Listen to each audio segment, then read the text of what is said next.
Hey, shalom, brothers and sisters. Nice for you to join me again. And today I want to talk about Moses' commission by Yahweh. We can find that. I'm going to read Exodus chapter 3 and 4. So get your Bibles out and follow me, or, just check up and read on it later. And it's an inspiring story. We know that Moses grew up in the Pharaoh's court and, in the royal family. He had all the luxuries, pleasures. He had all the education, training, and almost everything. The best education.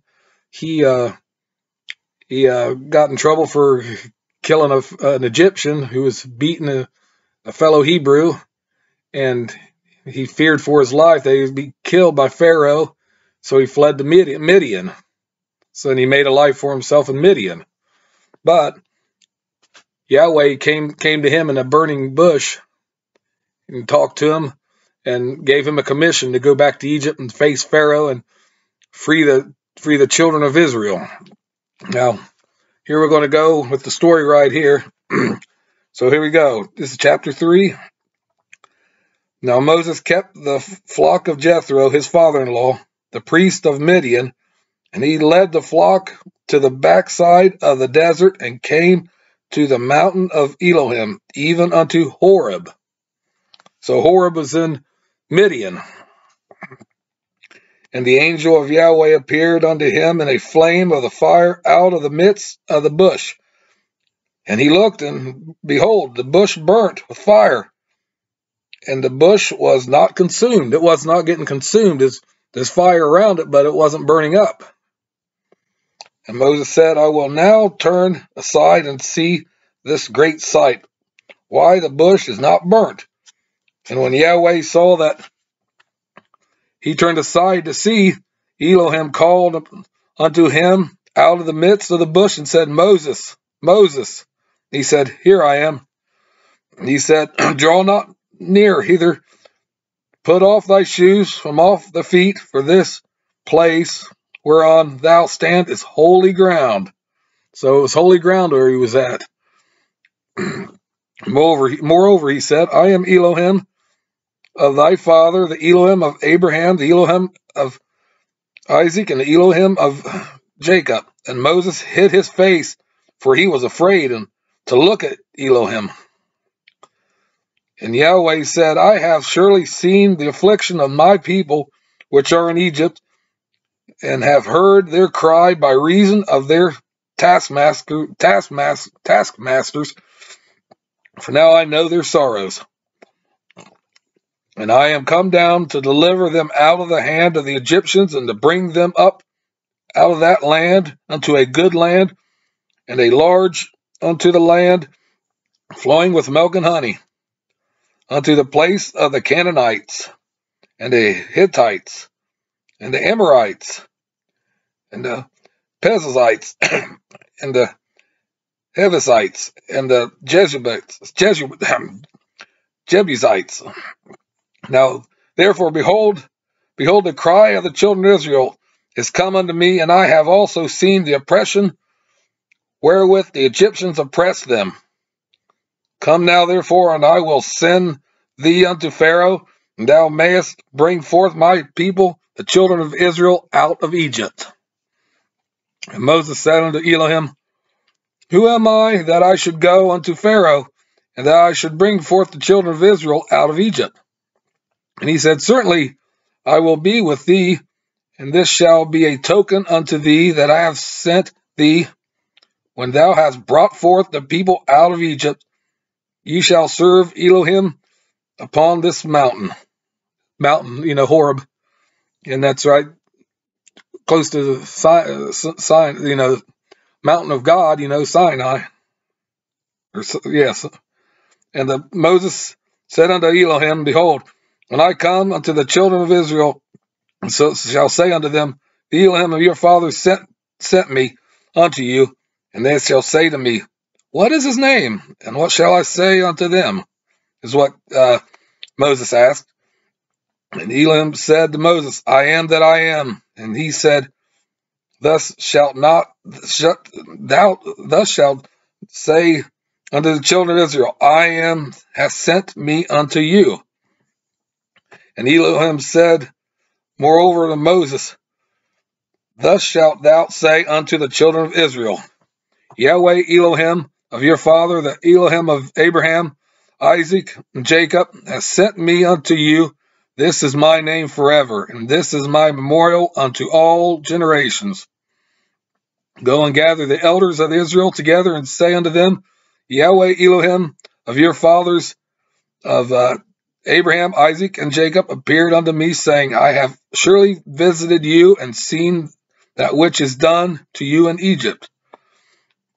And I have said, I will bring you up out of the affliction of Egypt unto the land of the Canaanites, and the Hittites, and the Amorites, and the Perizzites, and the Hivites, and the Jebusites, unto a land flowing with milk and honey. So Yahweh's promising them, get them out of Egypt, get them up there. I'm going to give them a land flowing with milk and honey.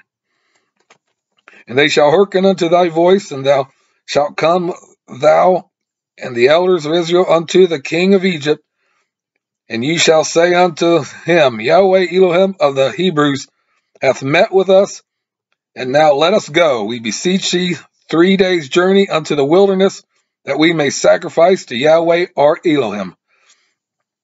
And I am sure that the king of Egypt will not let you go, no, not by a mighty hand. And I will stretch out my hand and smite Egypt with all my wonders, which I will do in the midst thereof, and after that he will let you go. And I will give the people favor in the sight of the Egyptians, and it shall come to pass that when you go, you shall not go empty.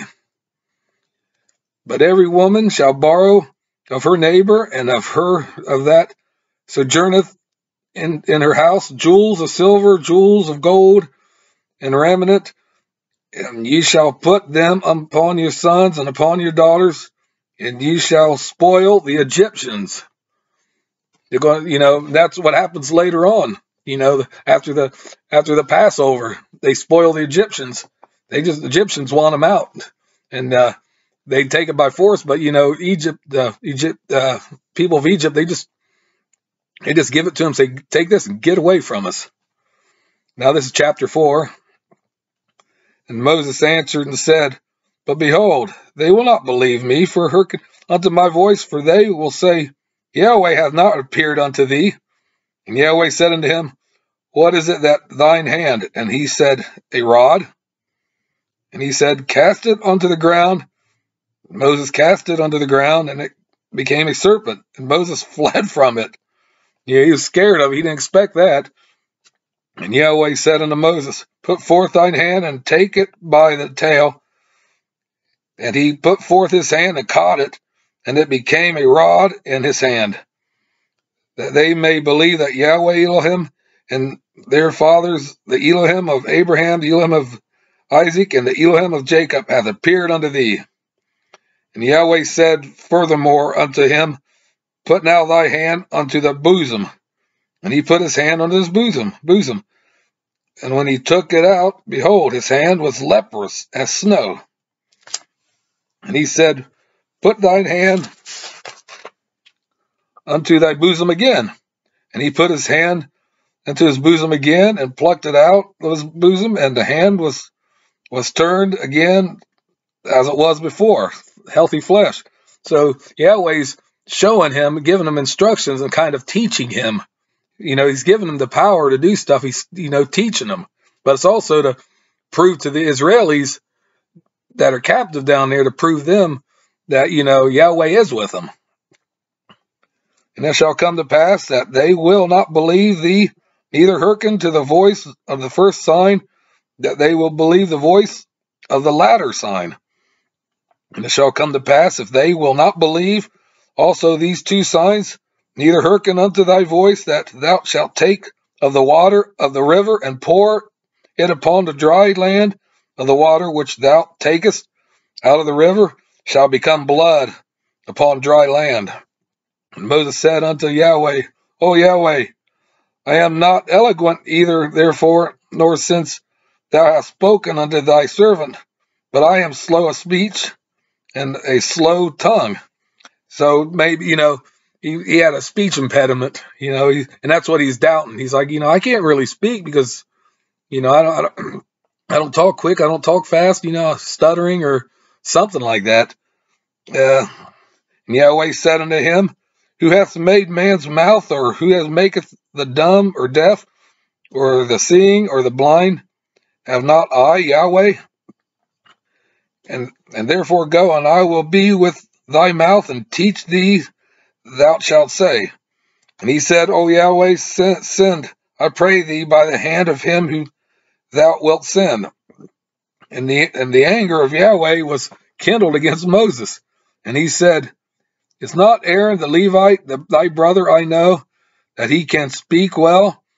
And also, behold, he cometh forth to meet thee, and when he seeth thee, he will be glad in his heart. And thou shalt speak unto him, and put words in his mouth, and I will be with thy mouth. And with his mouth you will teach for what ye shall do. So Aaron's going to be the spokesman for Moses, the Logos in Greek. It's kind of like, Yahweh the Father, and you got the Son, the Theos was in the Greek, and Logos was, the spokesman. Yeshua was the spokesman for the Father. And he shall be thy spokesman unto the people, and he shall be of thee instead of the mouth, and thou shalt be to him instead of Elohim. And thou shalt take the rod in thine hand, wherewith thou shalt do signs. And Moses went and returned to Jethro his father-in-law, and said unto him, let me go, I pray thee, and return unto my brethren, which are in Egypt, and see whether they be yet alive. And Jethro said unto Moses, go in peace. And Yahweh said unto Moses in Midian, go return to Egypt, for all the men are dead which thought killed, was going to kill him. And Moses took his wife and his sons, and set them upon a donkey, and he returned to the land of Egypt. And Moses took the rod of Elohim in his hand. And Yahweh said unto Moses, when thou goest to return unto Egypt, see that thou do all those wonders before Pharaoh which I have put in thy hand. But I will harden his heart, that he will not let the people go. And thou shalt say unto Pharaoh, thus saith Yahweh, Israel is my son, even my firstborn. And I say unto thee, let my son go, that he may serve me. And if thou refuse, let him go. Behold, I will slay by thy son, even thy firstborn. And it came to pass by the way, in the end, Yahweh met him and sought to kill him. Then Zipporah took a sharp stone and cut off his foreskin of her son, and cast it at his feet, and said, surely a bloody husband art thou to me.